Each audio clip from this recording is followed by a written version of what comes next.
Assalamualaikum warahmatullahi wabarakatuh. Rahayu Rahayu Sagung Dumadi. Pangeran Purbaya, anak Panembahan Senopati yang terlantar. Ditulis oleh Prabu Yudianto 23 Agustus 2020.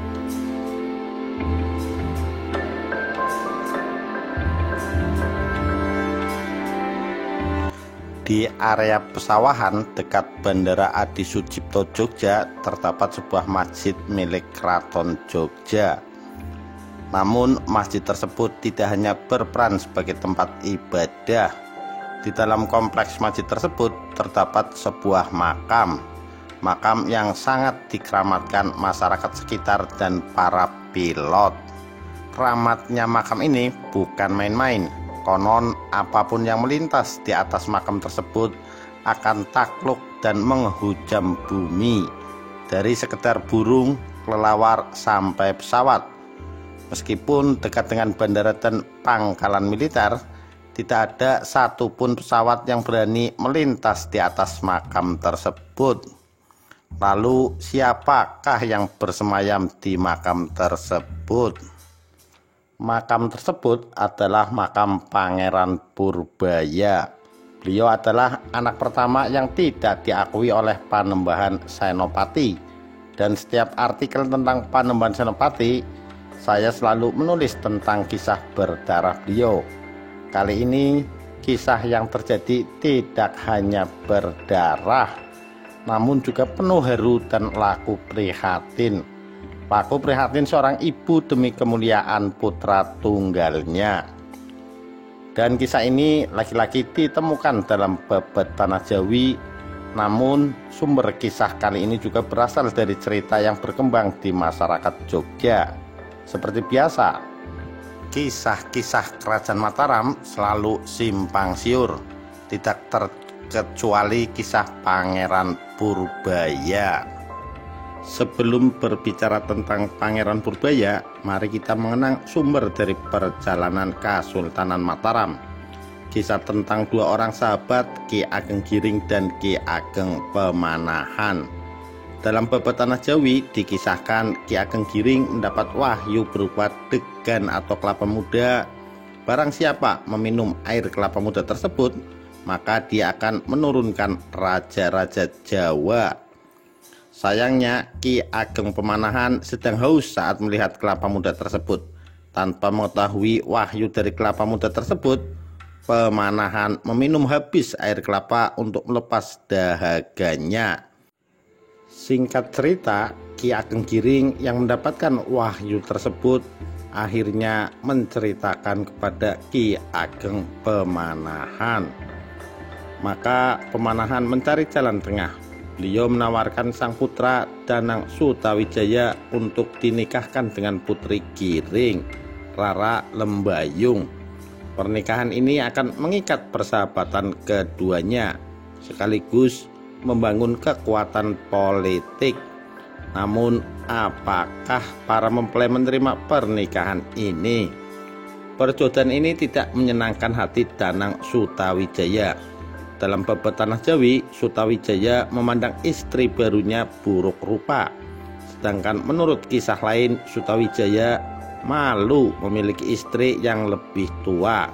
Yang pasti, Sutawijaya memilih untuk meninggalkan sang istri yang sedang mengandung. Anak pasangan yang tidak harmonis ini diberi nama Jaka Umbaran. Umbaran memiliki arti terlantar. Nama ini menunjukkan bahwa anak tersebut ditelantarkan oleh sang bapak yang entah pergi kemana. Jaka Umbaran menjalani kehidupan masa kecil hingga remaja bersama Rara Lembayung yang kini bergelar Kanjeng Ratu Giring. Sang bapak ternyata sibuk menggenggam cita-cita menjadi Raja Jawa, dari menumpas Aryo Penangsang sampai mengalahkan bapak angkatnya. Kini Danang Sutawijaya telah bertakhta sebagai Raja Mataram. Gelar beliau adalah Panembahan Senopati. Beliau juga menikah kembali dengan 3 istri dan memiliki 14 anak. Pada masa ini Jaka Umbaran tidak pernah disebut namanya.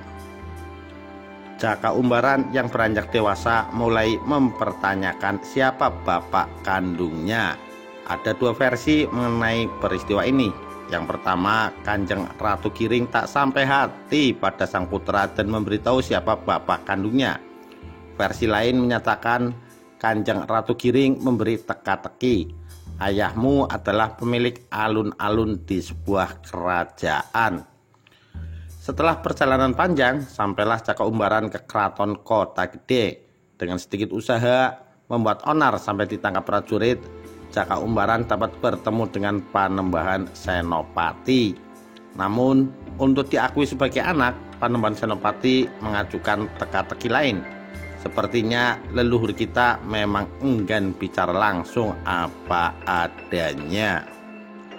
Aku memiliki sebuah keris, tapi telanjang tanpa warangka. Tanyakan pada ibumu, di manakah warangka keris ini berada. Teka-teki ini memaksa Jaka Umbaran untuk kembali ke kediaman ibunya. Setibanya di kediaman sang ibu, Jaka Umbaran menceritakan perjalanan hingga sampai ke pusat kerajaan Mataram. Beliau juga menyampaikan teka-teki dari sang ayah. Sang ibu ternyata mengetahui jawaban pertanyaan tersebut.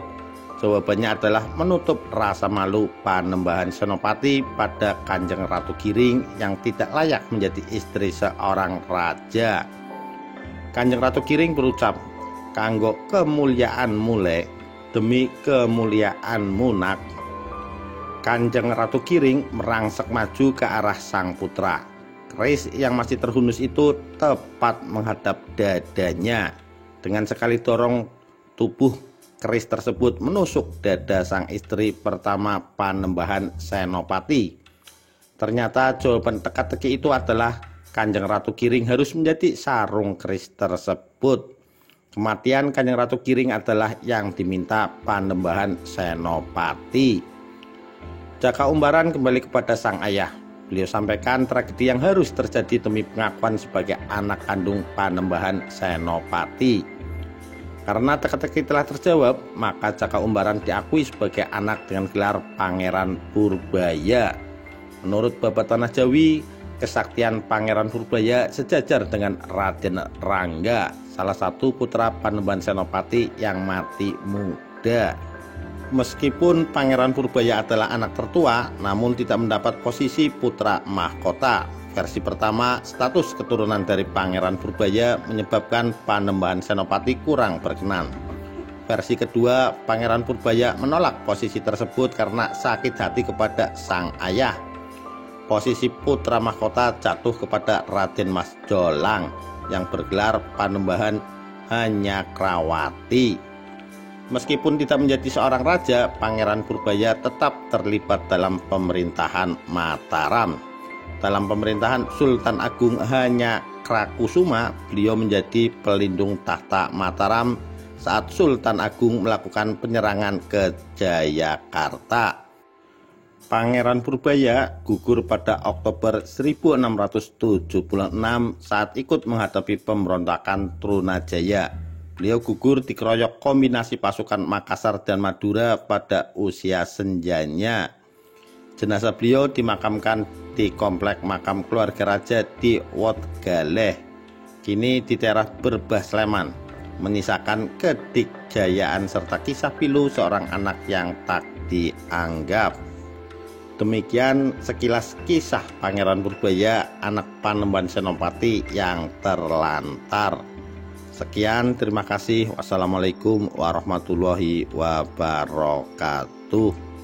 Rahayu, Rahayu Sagung Dumadi.